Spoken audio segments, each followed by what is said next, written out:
Welcome back to channel education H में। तो आज की हमारी वीडियो में हम लेकर आए कर्ण बीजातस्य जो चतुर्थक सार है उसका हम वीडियो लेकर आए हैं। तो आइए शुरू करते हैं। तो इसमें क्या है, जो चतुर्थक अंक का सार है। चतुर्थक अंक भी विषमक से शुरू होता है और अपने घर पर चिंता मन कर्ण समय की गति का विचार कर रहा है। दुर्योधन ने बाल्यकाल से ही द्वेष में जलते हुए प्रकट कूट कपाल की रचना से पांडवों का जीवन दुर्भर बना रखा है। लक्ष्य गृह में भेजकर इसने इन्हें अग्नि में जलाने का भी प्रयास किया। कपट की चाल से धोते हुए उनका समस्त राज्य जीत लिया तथा सभा में पांडु वधु द्रौपदी का चिरहरण कर उसका घोर अपमान किया और कुंती पुत्रों को निर्वासित करके भी उसके हृदय का जो द्वेष है शांत नहीं हुआ। कर्ण के द्रौपदी के स्वयंवर यज्ञ में उसके द्वारा कर्ण के प्रति किए गए निष्ठुर व्यवहार की याद भी नहीं भूल पा रही है। सौंदर्य मद से उग्ध होकर वह मत्स्य नेत्र भेदन के समय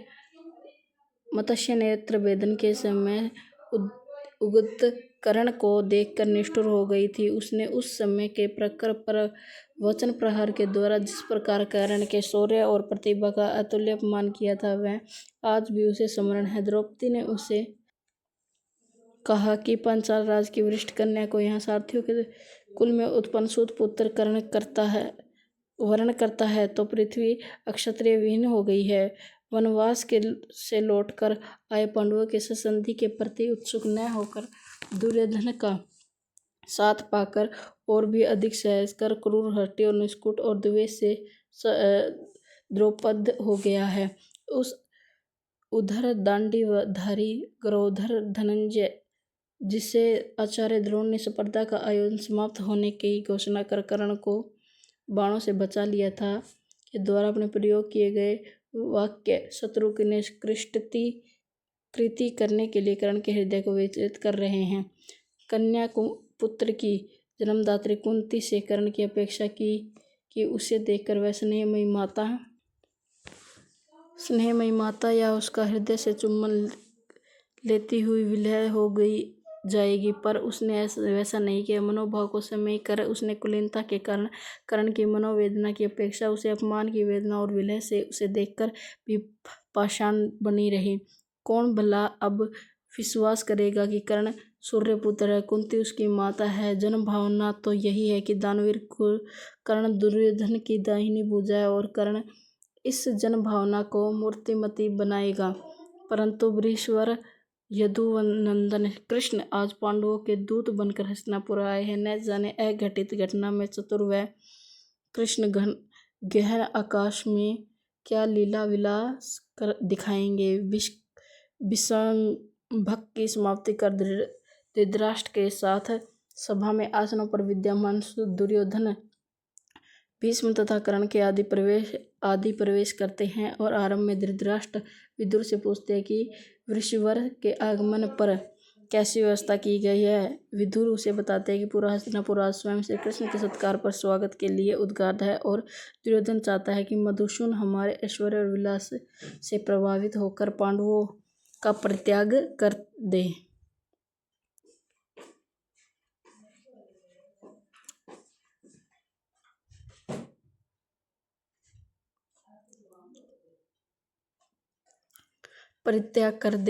और हम लोगों का पक्ष ले लें। और ऐसी व्यवस्था होनी चाहिए कि भीष्म दुर्योधन का बुद्धि की अक्षरता का खेद प्रकट करते हुए कहते हैं कि कौन सा ऐश्वर्य विश्व मोहन को मोहित कर सकता है। वे तो पांडवों के केवल मित्र ही नहीं अपितु रक्षक भी है, मार्गदर्शक भी है। द्रोण कहता है कि कृष्ण तो सभी के रक्षक है, संरक्षक है। लोकहित में जन मंगल के लिए संधि प्रस्ताव के साथ भगवान कृष्ण का आगमन अभिनंदन और दुर्योधन की टिप्पणी करता है तो इससे लोगों का क्या सिद्ध होगा। स्वागत विधि के अपव्यय ही हो जाएगा। धृतराष्ट्र कहते हैं कि सत्पुरुषों का सम्मान सनातन धर्म का है और वही सनातन धर्म है और वही कहता है किया गया है कि सज्जनों को स्वीकार्य है। भीष्म आगे चलकर श्री कृष्ण का स्वागत करते हैं, सम्मान दर्शन के लिए आसन से उठकर खड़े हो जाते हैं, फिर बैठ जाते हैं। धृतराष्ट्र कहता है कि कौरवों की राजधानी में वृषणी वर का स्वागत है और कृष्ण उसके इस वचन से स्वयं को कृतार्थ मानते हैं और श्री कृष्ण प्रसन्नता से भीष्म भी स्वयं को कृतार्थ मानते हैं तथा पांडवों की कुशलता के विषय में पूछते हैं। धृतराष्ट्र भी अपने भ्रातृत्व की कुशलता जानना चाहते हैं और कृष्ण कहते हैं कि पांडव वनवास पूरा कर कुशल पूर्वक आ गए हैं और वे अपनी कुशलता पूछ रहे हैं और वे आपकी कुशलता पूछ रहे थे। धर्मराज के इस सौधार्य से धृतराष्ट्र प्रशंसा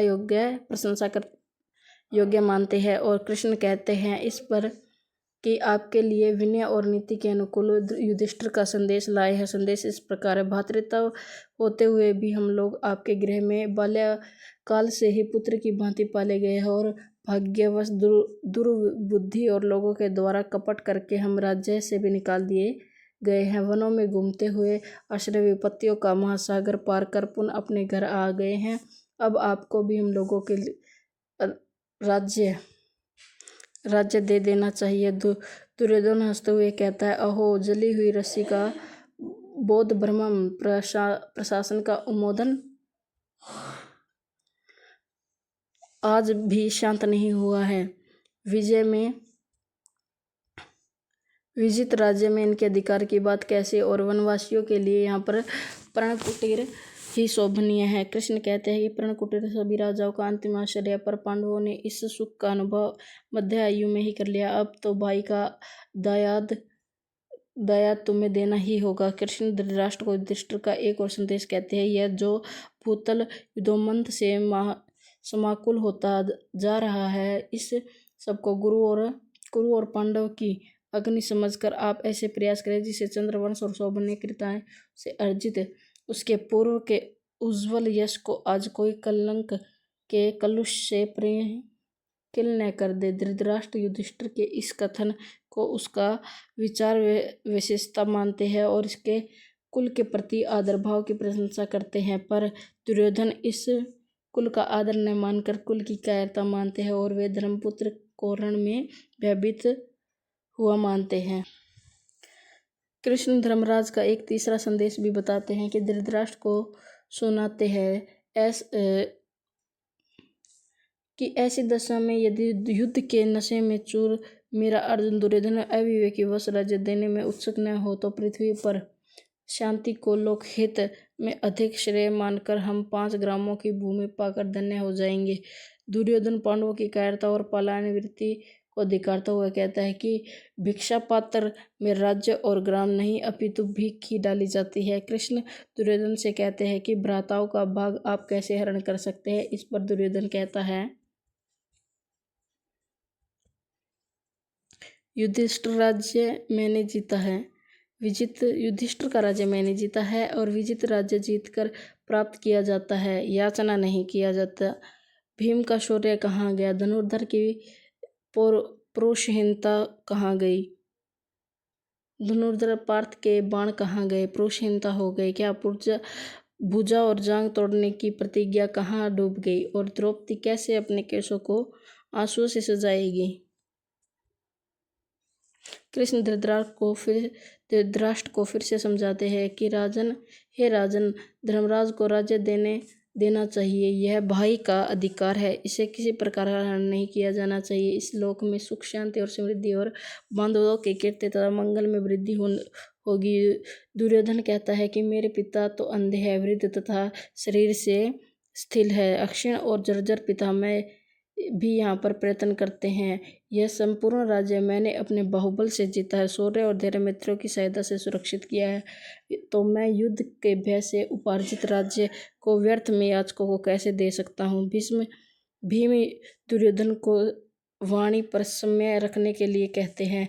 दुर्योधन कहता है कि उसी का यह प्रभाव है कि यहाँ पर राज्य की मांग युद्ध की भीषिका एक साथ प्रस्तुत की जा रही है। कृष्ण कहते हैं कि विभीषिका नहीं, यह सत्य है, दोनों तरफ की सेनाएं तैयार है। फिर राजाओं के अशोभनीय चरित्र से विनाश काल में वृद्ध होने पर महापुरुषों के शांत प्रयास करके मैं जंगल का विस्तार करते हैं। तो इस पर अशोभनैश्चर्यचरित्रं निरूप्याणां विनाशकाले परिधर्मणे शांति प्रयासस्तुति महाजनान् तेनालोके जन्मलिंघानि। तो इस पर भीष्म कृष्ण के वचन पर गंभीरता से विचार करने के लिए दुर्योधन को प्रेरित करते हैं। द्रोण भी बहुसम्मत संधि प्रस्ताव को स्वीकार करने को कहते हैं। दुर्योधन इसे वृद्धों की दुर्संधि बताकर खेद प्रकट कर रहा है। यहाँ रहकर भी जो लोग मेरे अन्न जल से पेट पाल रहे हैं उसका विपक्ष के प्रति ऐसा पक्षपात कृतघ्नता है और द्रोणाचार्य स्वयं को अपमानित समझते हैं। वे कहते हैं कि तत्वदर्शी ब्राह्मण तथा न तो उन्हें अन्न का लोभ है न ही तुम्हारे पिता के राज्य भोग का अभिलाष है। उन्हें भीष्म के अनुरोध से राजपुत्रों की अस्त्र शस्त्र में प्रवीण किया है। भीष्म का विग्ध कर्ण की मित्रता पाकर उद्यत हुए दुर्योधन को क्षमा करने के लिए द्रोण को से प्रार्थना करता है। इतने से कर्ण वहां पर उपस्थित हो जाता है और वह स्पष्ट करता है कि उसका पांडवों से कोई बैर भाव नहीं है।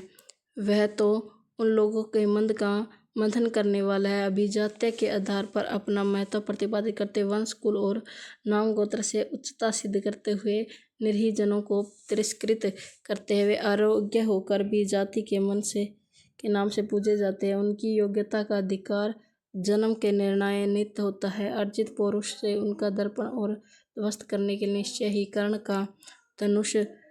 दुर्योधन इस बात का समर्थन करते हुए स्पर्धा के समय कृपाचार्य द्वारा उठाए गए जाति के प्रश्न तथा द्रोणाचार्य द्वारा स्पर्धा समाप्ति की घोषणा कर उन महानुभावों पांडवों के प्रति पक्षपात बताता है। कर्ण कहता है कि उस मित्र का उपकार कैसे बोल सकता हूँ जिसने अज्ञात जन्मा मुझको समाज के कीचड़ से उठाकर राज्य सम्मान और आत्मीय गौरव प्रदान किया है। कर्ण मधुसूदन को बताते हैं कि अब कर्ण मित्र धर्म का अनुसरण करके विधि निषेध के विग्रह को भूल कर देह गृह और पुत्र राज्य को समर्पित कर कौरवेंद्र फिर आगे की ओर के प्रस्ताव को व्यर्थ मानते हैं। कृष्ण एक बार फिर से कुल और वंश की जड़ में जल रही अग्नि को शांत करने के लिए कहते हैं। दुर्योधन कृष्ण से पूछते हैं कि आप पक्ष को लेकर संधि प्रस्ताव क्यों प्रस्तुत कर रहे हैं, जिनका राज्य दूत में जीत लिया गया है और जिन्हें वन में निर्वासित कर दिया गया है,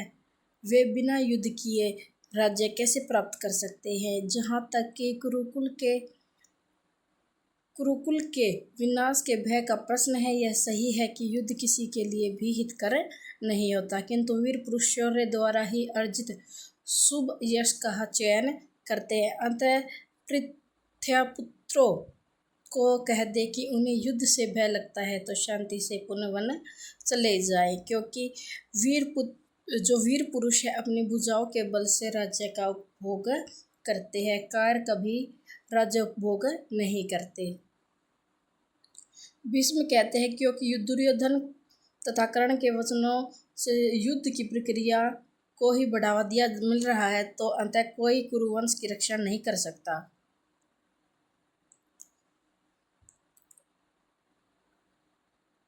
कर्ण भीष्म से कहते हैं कि विनाश और परिणाम का कारण जगदीश्वर है, वही यहाँ योगेश्वर सम्मुख विराजमान है, उनकी जैसी रुचि होगी वही होगा। कृष्ण सब जानते हैं, मैं कहाँ हूँ, दुर्योधन कहाँ है, देव का क्या करना चाहिए और मुझे तो मित्र का उपकार चुकाना है। युद्ध हो अथवा शांति, निर्माण हो या प्रलय, कर्ण को केवल दुर्योधन के लिए जीता है और उसी के लिए मरता है।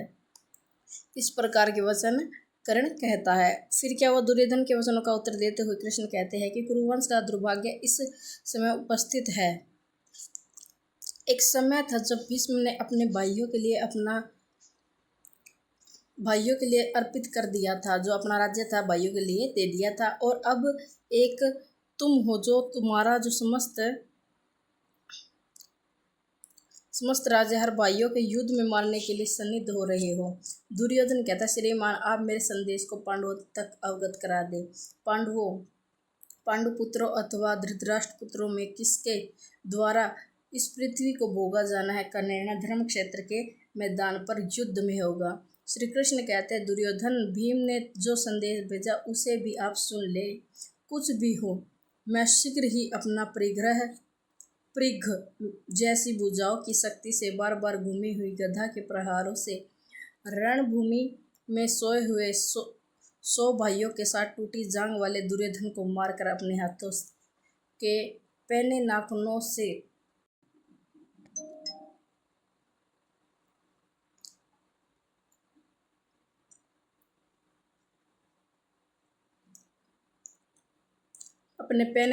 दुशासन की छाती फाड़कर उसके वक्त से द्रौपदी के केशों को सजाऊंगा। श्री कृष्ण कहते हैं, तुमने बाल्यकाल के ऐश्वर्य सुख का भोग किया है, युद्ध की निष्ठुर हुई शिकार नहीं देखी। श्री कृष्ण धृतराष्ट्र से कहते हैं, मैंने लोक का विनाश देखकर प्रयास किया था, वह भी निष्फल हो गया, न जाने देव की क्या इच्छा है। धृतराष्ट्र कहते हैं, क्या करूं वासुदेव, वही होगा जो देव ने सोचा है। सबके अभिवादन के साथ श्री कृष्ण चले जाते हैं और द्वारपाल कर्ण को सूचित करता है कि रथ पर बैठे हुए कृष्ण कर्ण से मिलना चाहते हैं। कर्ण भी श्री कृष्ण से मिलने के लिए उत्सुक है। तो जो हमारा चौथा सार था, इसमें क्या हुआ, अभी किस प्रकार से कृष्ण पांडवों का संदेश लेकर आते हैं और दुर्योधन कैसे उनको युद्ध के लिए ललकारता है। तो यहाँ पे हमारा जो चौथा सार है कंप्लीट होता है। अगर वीडियो पसंद आए तो वीडियो को लाइक, चैनल को सब्सक्राइब ज़रूर करना और नेक्स्ट पंचम सार के लिए हमें कमेंट ज़रूर करना।